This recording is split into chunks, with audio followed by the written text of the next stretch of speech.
My name is Julie Johnston. I am a sustainability education consultant with GreenHeart Education. I work with teachers around the world, helping them green their teaching. I, in the last 10 or 15 years, have become very concerned about climate change, and especially how it's going to impact the future of the students that I love and all the other children in the world. So what I would like to do is sort of bookend today's event by talking about how and when do we get to zero. And as you know, that's zero carbon emissions. We have 18 months before we get that agreement in Paris. And that agreement is the one that's going to safeguard the future. So I want to walk you through the countdown to zero carbon emissions. Time is of the essence. We have 5 tasks to focus on and 1 audacious goal. So we need to 5, tell the world, the whole world. 4, in New York, declare the emergency. 3, in Lima, push for RCP 2.6 plus, and I'll talk to you about that plus in a minute. 2, we need to end subsidies ASAP, and that's subsidies to fossil fuels. 1 is getting that agreement in Paris, and then 0 is reaching zero carbon emissions by 2050. Okay, so first of all, telling the whole world. We need to start now, and by the way, have I mentioned we have 18 months? I really want to underline that for you, because I think it's, you know, if we have to do this work for the rest of our lives, that's kind of big. That's too much. But if we can picture focusing our life's work, our vocations for the next 18 months, then we might be able to get more people on board. We need to get all the environmental NGOs to mount a massive education and agitation campaign. We need to educate and agitate about RCP 2.6 plus the Cannes International Position Statement that Peter just talked to you about.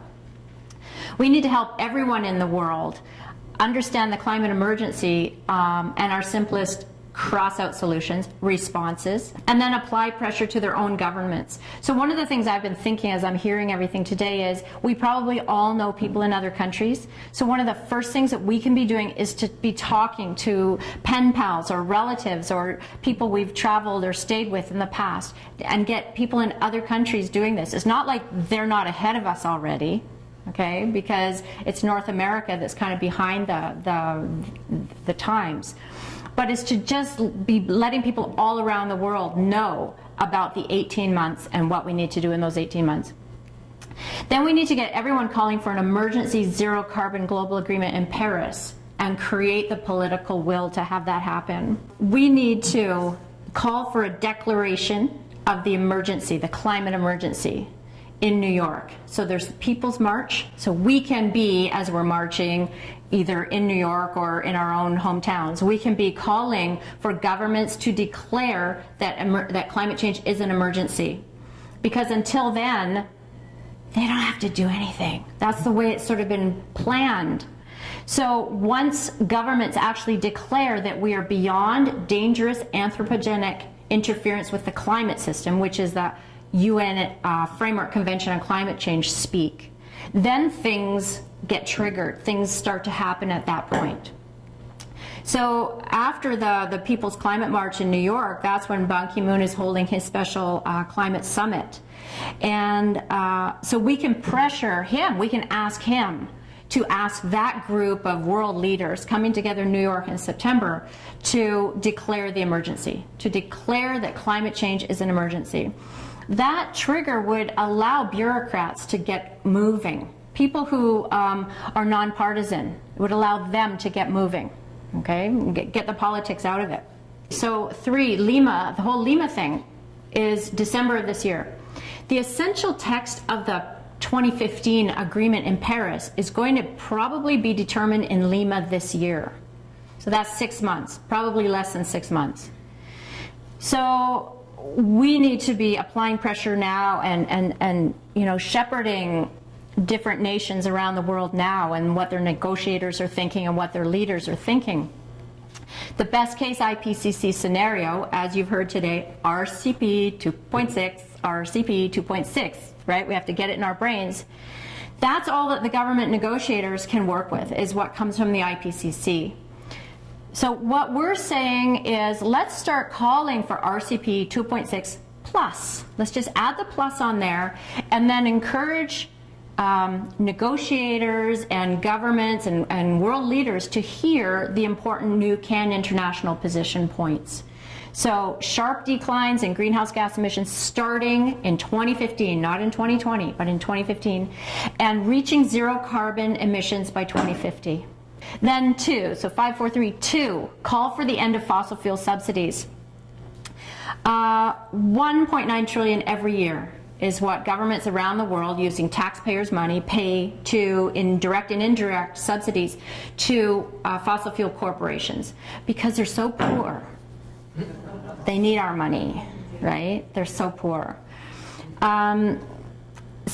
Those trillions can be redirected to renewable, perpetual, everlasting energy sources, technologies, like almost overnight. That could just happen. And I think that's one of the things that Ban Ki-moon has in mind for New York in September.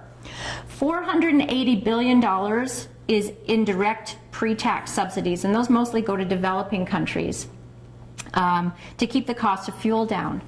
So what we're thinking is that instead we should be helping those developing countries leapfrog to perpetual energy technologies. And that's where a climate justice issue comes into it. Because if you think about it, if we're way up here and developing nations' use of fossil fuels is down here, then they don't have as far to go to hit zero. Okay, it's going to be easier for developing countries to make that leap to the solar age, right? We're the ones who have a long way to fall, but we also have more means. It's interesting. I struggle a little bit with the whole climate justice thing within developed countries.